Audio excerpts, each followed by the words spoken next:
tugas sosiologi tentang kearifan lokal. Ya. Sekarang kalian ada di Museum Wayang. Tahu sejarahnya Museum Wayang? Ada yang pernah dengar, pernah berkunjung ke sini, baik disengaja maupun tidak disengaja? Belum pernah. Udah ada yang pernah, ada yang belum. Kalau yang udah pernah, kapan Mbak? SD. Wah, jauh banget. Belum kayak gini penataannya ya, masih berantakan ya. Untuk sejarah ya, baik kita masuk ke materi aja ya, biar nggak kelamaan ya. Untuk sejarah Museum Wayang sendiri, di Museum Wayang ini, museum menempati bangunan ex Pendopo Paseban. Kalau ex kabupaten itu satu komplek. Pendopo untuk museum sendiri itu menempati bangunan ex Pendopo Paseban. Tahu Pendopo Paseban itu apa?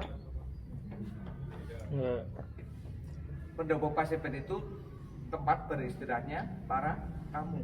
Jadi ketika di sini masih Kabupaten Banyumas, pusat pemerintahan kabupaten, tamu datang untuk menghadap bupati, itu beristirahat dulu di sini sebelum bertemu dengan bupati di Pendopo Ageng, Pendopo Sepanji.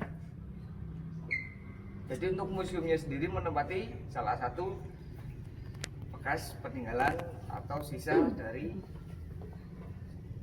ex pemerintahan Kabupaten Banyumas. Untuk diresmikannya museum ini pada tanggal 31 Desember 1983.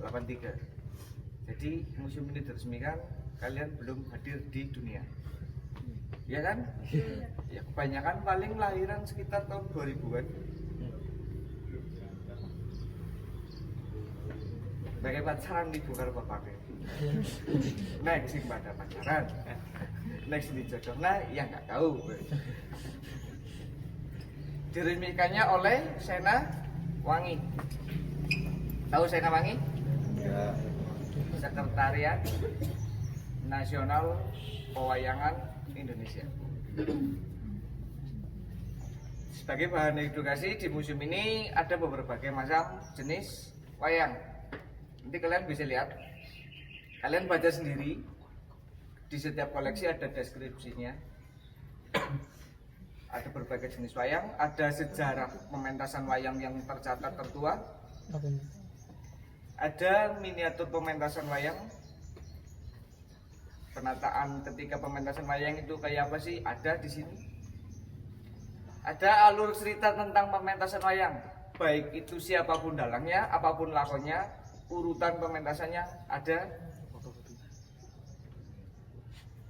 Nanti kalian lihat sendiri, kalian baca. Jikalau ketika kalian mengamati, membaca, melihat ada yang tidak tahu, silakan tidak bertanya, biar kalian bingung terus. Ya kalau tidak tahu, kalian bisa tanyakan. Oke, sembari kalian mengamati untuk bahan mengerjakan tugas. Nanti setelah di sini kita jalan-jalan ke belakang untuk melihat berbagai peninggalan ex Kabupaten Banyumas tentang sejarah, tentang Sumur Mas.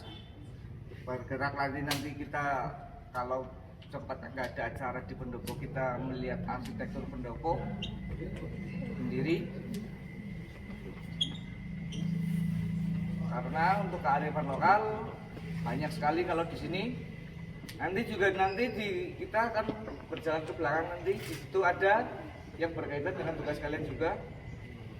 Karena sejatinya untuk pewayangan Banyumas itu berbeda dengan Jogja, Solo, Kedu ataupun pesisir.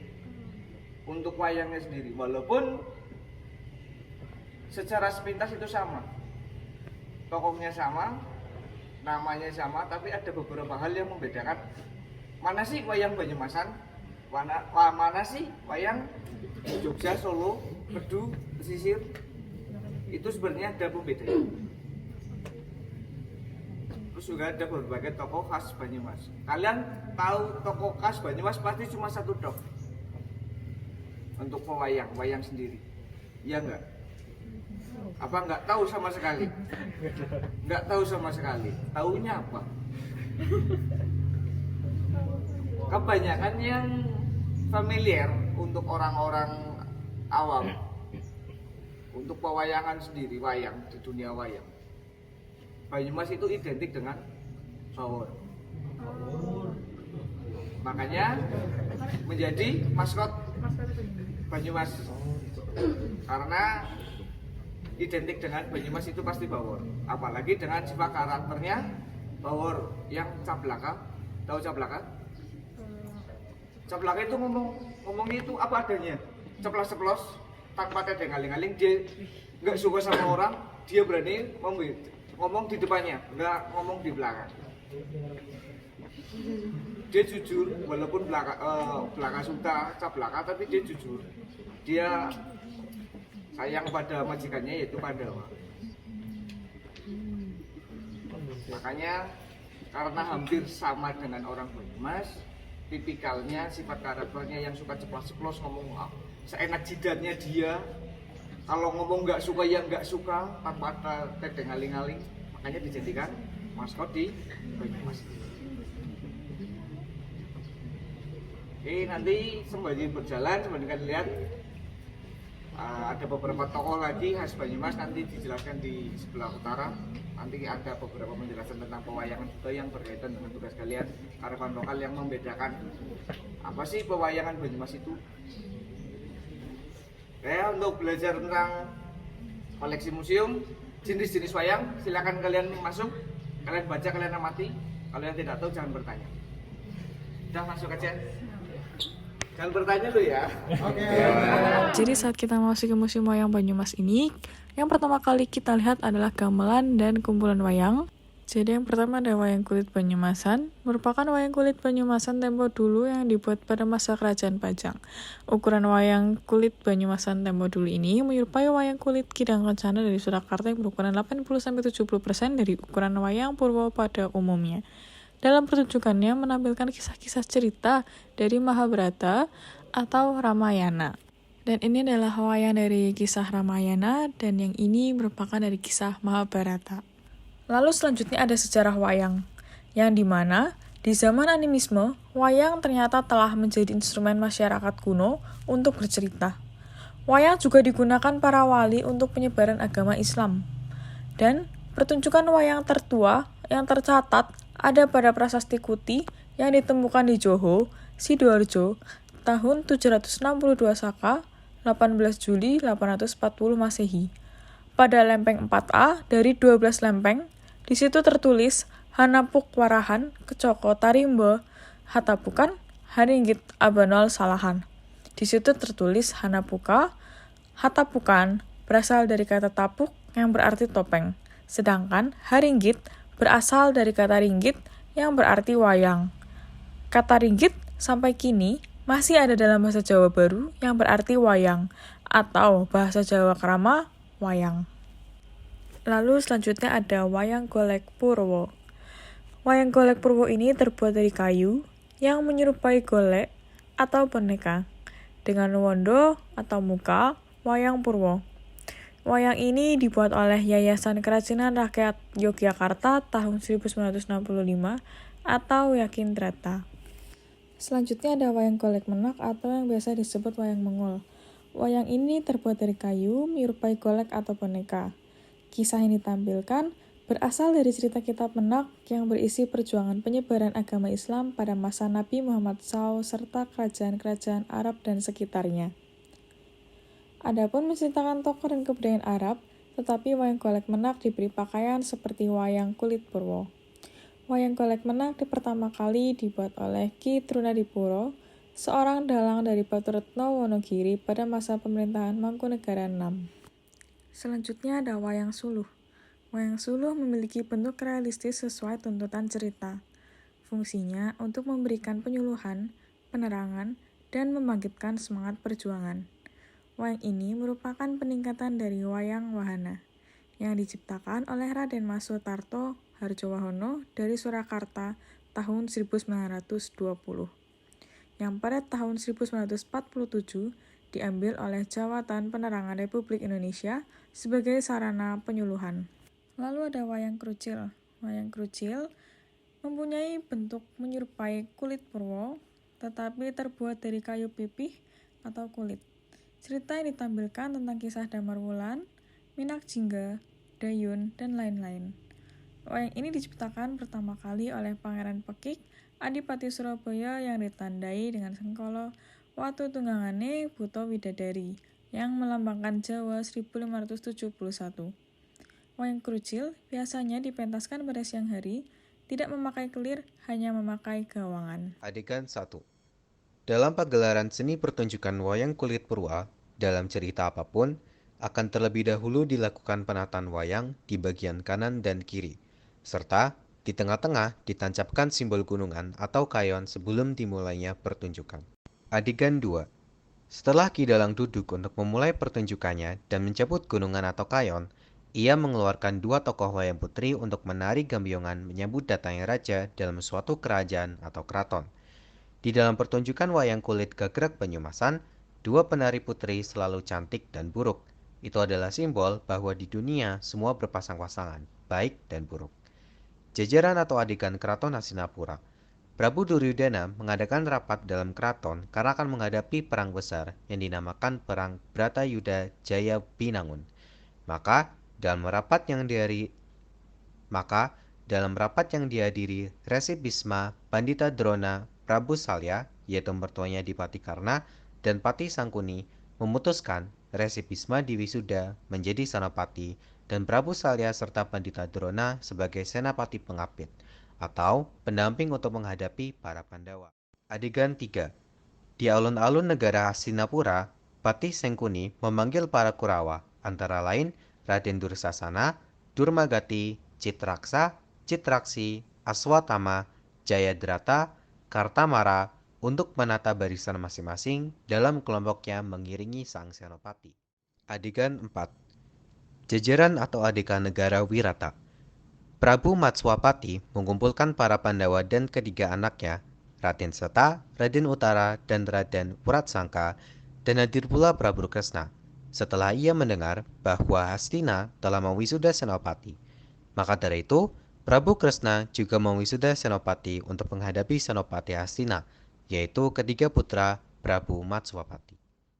Adegan 5. Kemudian terjadi perang di Tegal Kurusetra.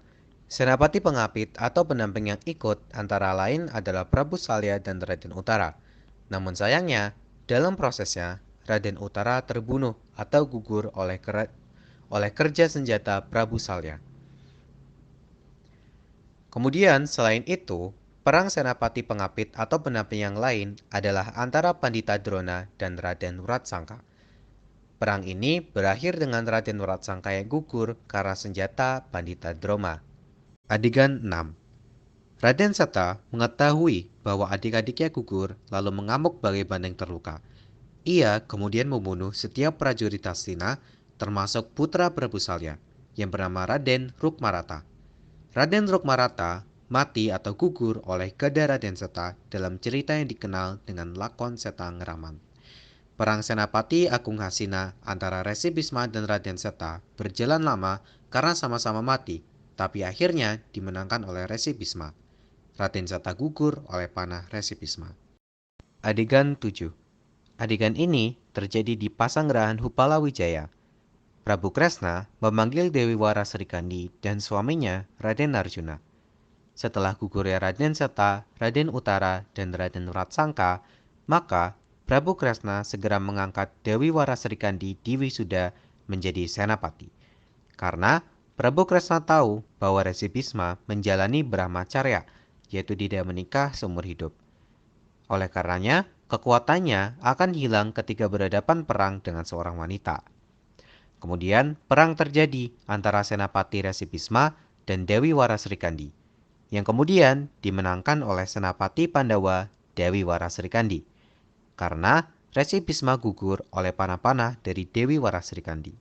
Adegan 8. para Kurawa dan Pandawa berkumpul untuk memberi penghormatan terakhirnya kepada Senapati Agung Resi Bisma, yang masih kakek dari Kurawa dan Pandawa.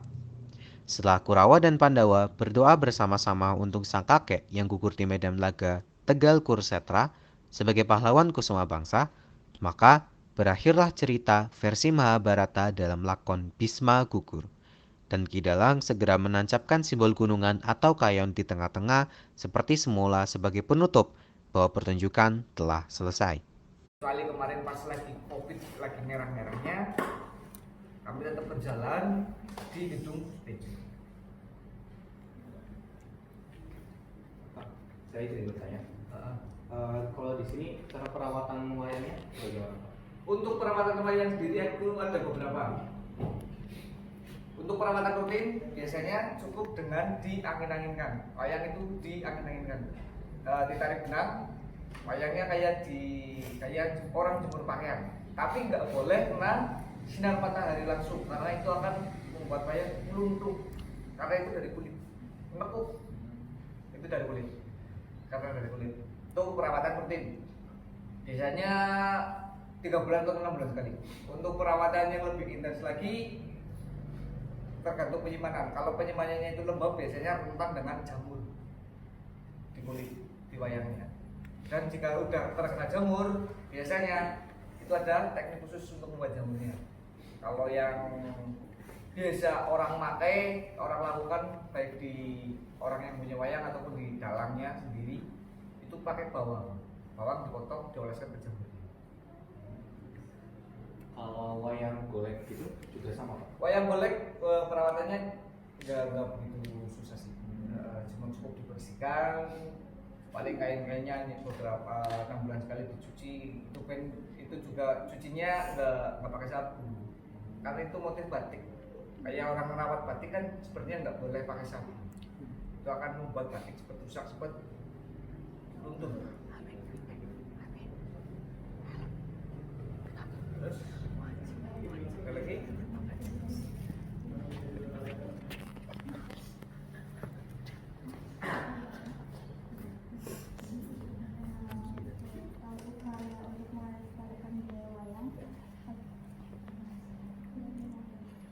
Upaya untuk melestarikan budaya wayang agar banyak anak muda yang tertarik dengan kebudayaan yang harus dilestarikan ini. Upayanya dengan salah satunya alhamdulillah ya, dari museum ini terbantu dengan kurikulum yang dicanangkan pemerintah, kurikulum Merdeka Guru saat ini. Ada mapel P5 ataupun project. Mungkin kalian belum, tapi adik-adik kalian udah, terutama kelas 1. Itu biasanya mengangkat ke arifan lokal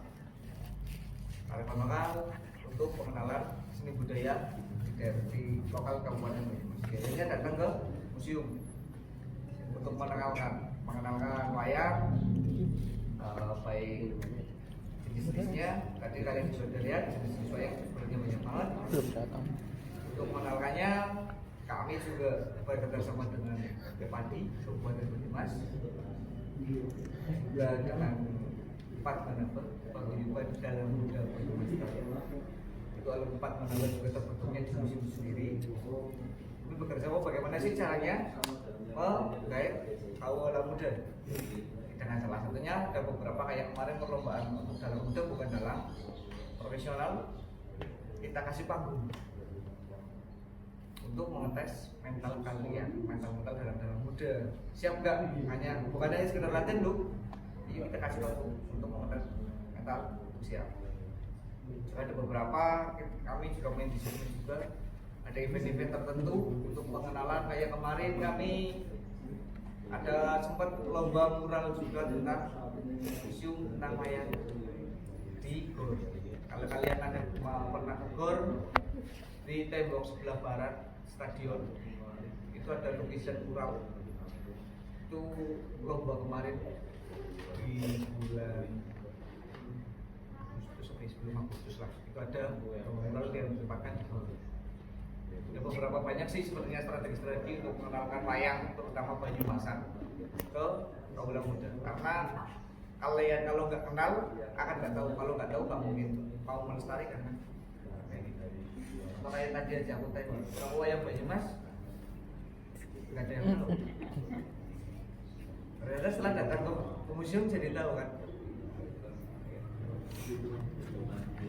Kalau untuk proses pelestariannya di zaman sekarang termasuk sulit atau Kalau dibilang sulit itu termasuknya ya sulit, apalagi saingannya dengan budaya luar, terutama Korea.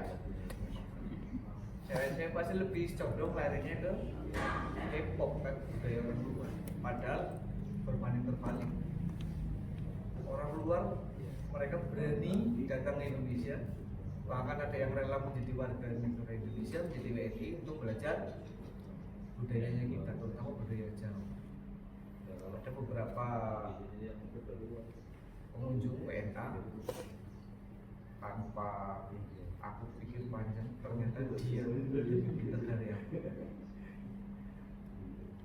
WNA, seorang WNA, dia lebih mengenal dunia wayang. Kita ngobrol, percaya nggak percaya, pakai bahasa Jawa Kulon, Jawa halus. Kita ngobrolnya pakai kalian kalah kan orang Indonesia asli, kalian kalah kan orang Indonesia asli. Pasti nggak tahu, kebanyakan nggak tahu pakai bahasa Jawa. Videonya pun tiba, videonya nggak tahu kan, simple. Padahal aku tanya rumahnya mana, padahal kemarin dari BN ada beberapa kemarin terakhir itu dari Prancis, bahasa Jawanya udah Prancis, dia masih enak, statusnya masih pakai negara Prancis. Kita ngobrolnya pakai bahasa Jawa, bahas tentang wayang, dan ternyata boleh dikatakan aku lebih di bawahnya dia. Aku sampai juga pinter. Makanya kalau orang luar sekali belajar tentang suatu hal, dia pasti akan mendalami. Beda sama orang Indonesia itu angkat-angkat kaya. Belajar pertama setelah tahu dan merasa pinter, udah. Makanya ayolah, apa sih belajar dari luar. Orang Indonesia lah budaya luar. Orang luar di kampus Inggris pun ada. Mereka malah mewajibkan untuk memainkan gamelan kayak UKM ada, dan belinya ke Indonesia sepakat gamelannya. Jadi salah satu kampus di Inggris. Makanya tadi aku tanya sama guru kalian, masih jelas nggak sih ekstraknya karalitannya SMA 1? Kalau masih kan biasanya kami dari museum ada perlombaan juga untuk karalitan. Kalau itu dulu dikatakan tidak begitu, dia kan kuliah di Solo. Aku kenal dia itu dia dari SMK. SMK sampai kuliah aku temenin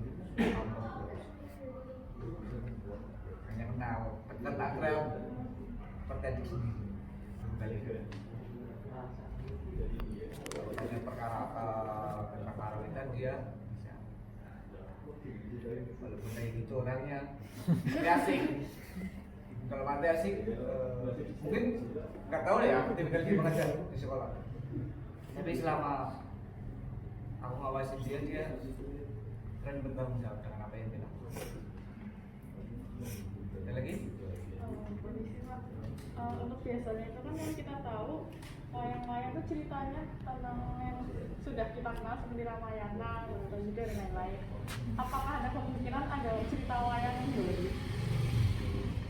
Tadi kalian lihat di sebelah, di belakang kalian, itu ada beban kali kayu. Itu lakon carangan. Biasanya kalau buat kayu itu lakon dari cerita rakyat setempat. Dan itu hanya ada di Banyumas. Kan kalian sebenarnya di Banyumas. Itu mengangkat mitologi atau cerita rakyat di Banyumas. Terus kalau Bawor Jadi Ratu sebelahnya, itu cerita carangan. Cerita karangan dari seorang dalang. Itu nggak ada di Pakem. nggak ada di Pakem Mahabharata ataupun Ramayana. Karena untuk Punakawan sendiri juga hanya ada di Pulau Jawa.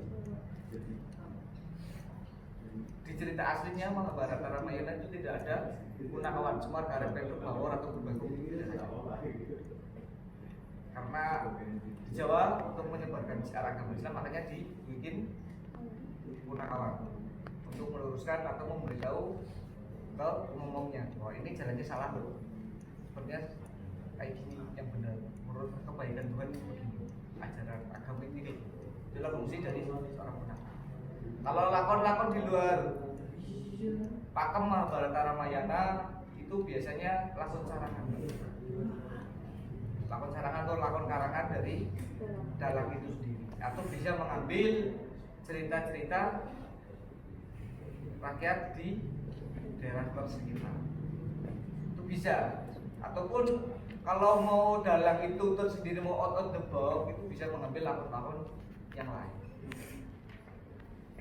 Kayak almarhum dalang terus itu sendiri, Bupati Tegal yang sudah meninggal, dia kan seorang dalang juga.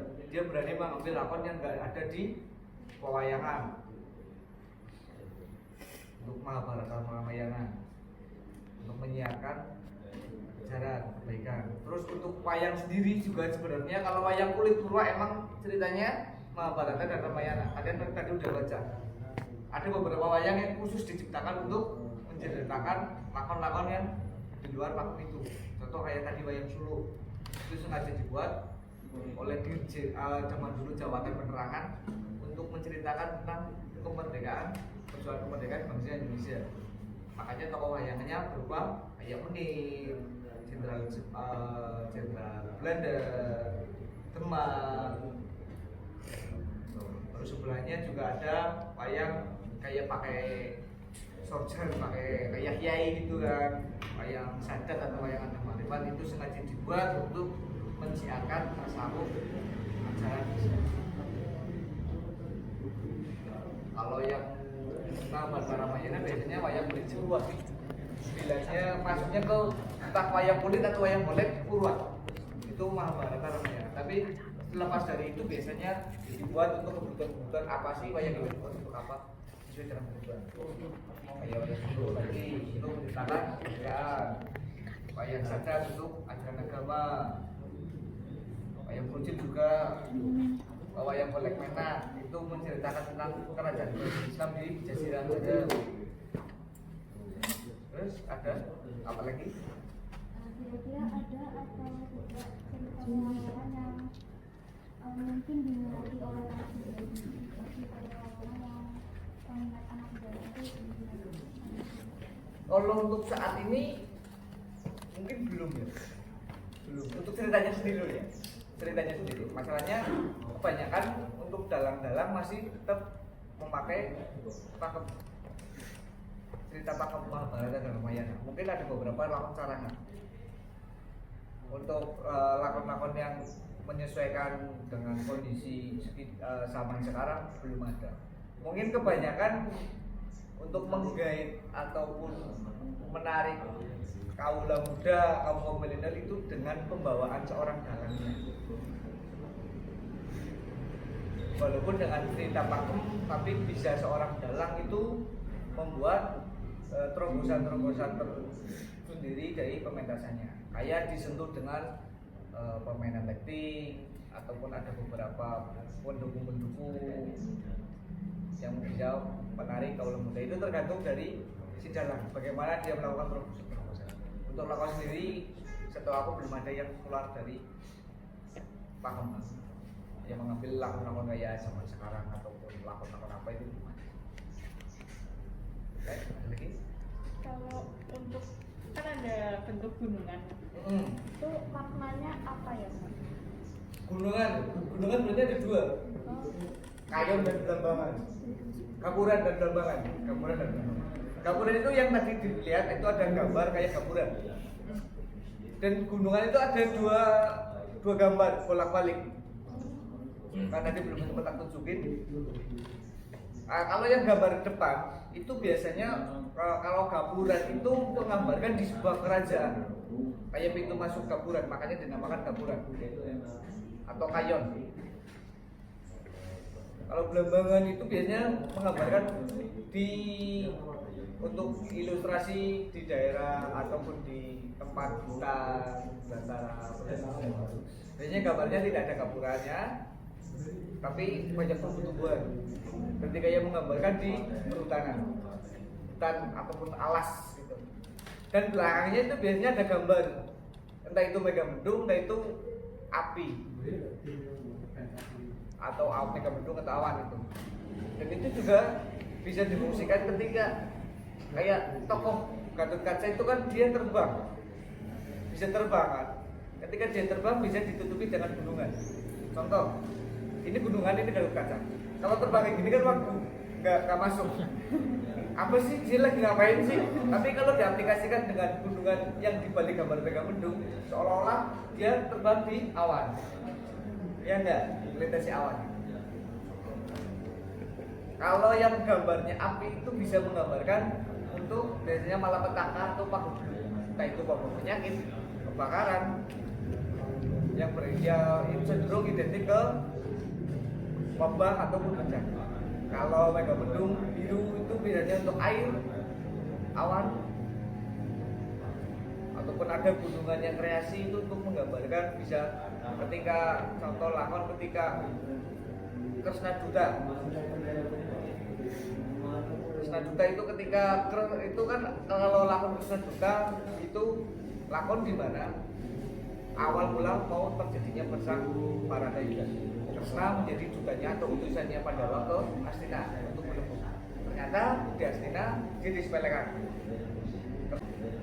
Kresna marah di Hastina, dia marah, dia berubah menjadi atau bertriwikrama menjadi seorang buta setengah jagat, setengah bumi. Ketika dia berubah itu biasanya dibiaskan dengan gunungan. Untuk mengganti wayangnya dibiaskan dengan gunungan. Dan biasanya dalam juga bermain teknologi, dia pakai smoke untuk melampiaskan mainan lighting. Itu kan salah satu daya tarik pergaulan muda, tidak monoton. Untuk pergaulan diri itu berbagai macam fungsi bisa. Lagi? Dalam sekali pertunjukan wayang itu biasanya melibatkan berapa personil baik dari dalang atau dari yang pemain gamelan. Karawitan sendiri, kalau full lengkap kurang lebih 35. 35 full belum sinden ataupun kira suara. Sinden tergantung dalang. Kalau sinden babon biasanya 3. Ada beberapa dalang terkenal dia bisa memakai sinden 15, 17. Ada yang cukup 5. Itu biasanya tergantung budget tanggapan dari masyarakat. Tapi biasanya minimal lucu untuk sinden babon. Yang lain untuk daya tarik kayak lagu-lagu zaman sekarang, mungkin kayak campur sari, kayak dangdut. Tapi untuk pokoknya sinden babon biasanya 3 atau 4. Berarti udah berapa? Taruh pokoknya 5 lah, sinden 5, 40, dalang 1. 40 tadi. Itu yang di atas burung musik. Kayak yang kalau zaman sekarang kan ada di pas adegan ataupun di babak cangik limbukan ataupun gara-gara itu biasanya kan ada hiburan. Itu di luar itu. Di luar pemain musik kayak Oce, kayak apa itu di luar itu. Itu yang 30-35 itu hanya di yang di depan gamelan. Banyak ya. Makanya boleh dikatakan orang yang nangkap wayang paling enggak jangan budget minimal paling murah 15 itu dalang yang terkenal. Kalau dalang udah terkenal setelah pernah dengar dalang Eko Suwaryo dari Gonggong Komen pernah itu sekali pakai kurang lebih 25-30 jadi kalian menyangka nggak semua koleksi wayang berdiri miliaran? Menyangka nggak? Satu kotak wayang isi 150 hemat dulu ya. Satu kotak wayang itu tergantung isinya harganya. Kalau pakai hemat sekitar 150 wayang itu kurang lebih 200.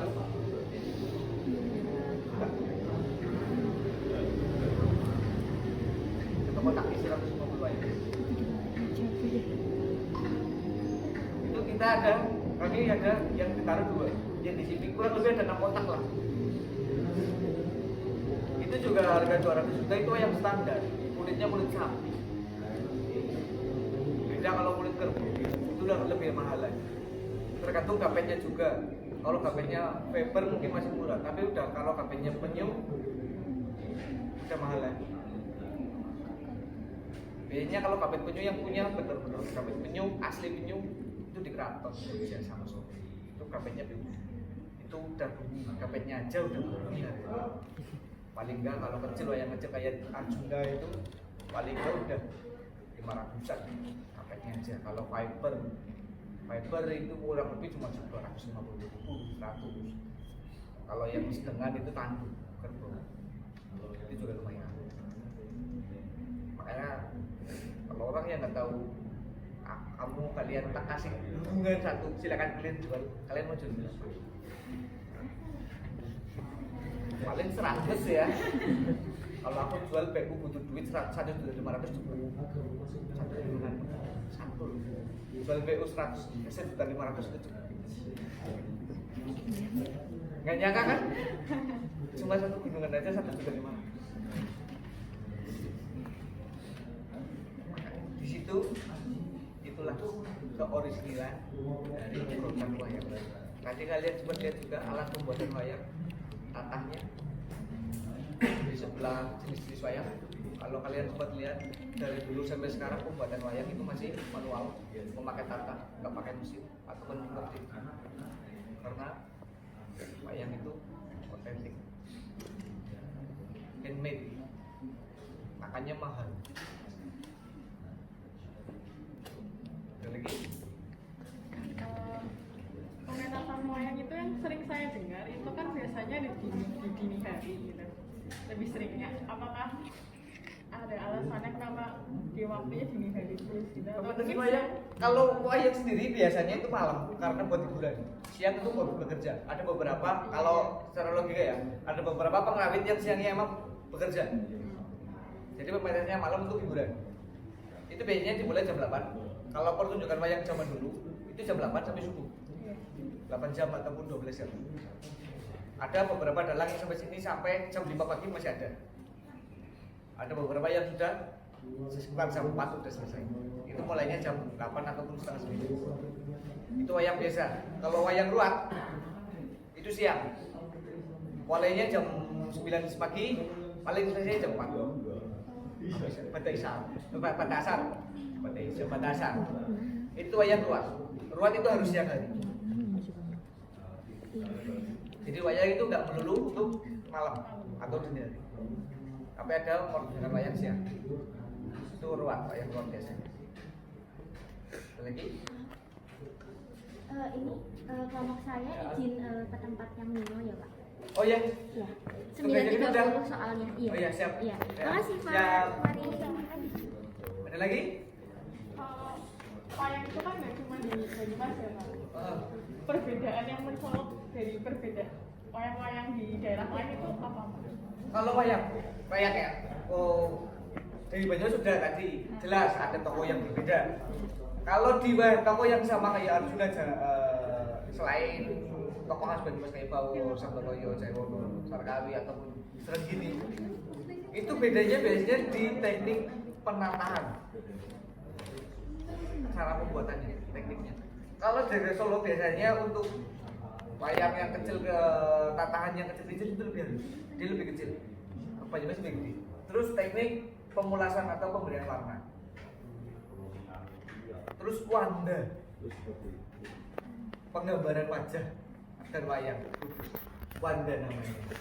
Itu antara Jogja, Solo, Banyumas, Kedu, pesisir itu beda semua wandanya. Makanya kalau orang suka wayang, benar-benar mendalami wayang, lihat wayang, oh ini wandanya wanda Jogja, oh ini wandanya wanda Kedu, oh ini wadahnya wadah pesisir, soalnya itu beda-beda. Kedu juga punya sendiri, Banyumas punya sendiri, pesisir itu punya sendiri, Jogja Solo punya sendiri, Jawa Timur punya sendiri. Jawa Timur juga ada di daerah juga berbeda lagi. Bedanya banyak kalau yang paham. Tapi mungkin bagi kalian aku bawain Banyumasan, Jogja, Kedu, pesisir sama semua. Oh ini Arjuna, oh ini Bima sama semua. Tapi kalau orang yang suka wayang dan tahu pasti akan ngomong, oh ini wadahnya mana? Di motif batiknya pun berbeda-beda. Ya, makanya teknik ulas atau penggambarannya, penggambaran itu udah. Ada lagi yang masih berkaitan dengan pewayangan.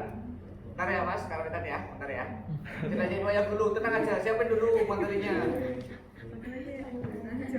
Kalau untuk nama dari makna wayang itu sendiri ada nggak?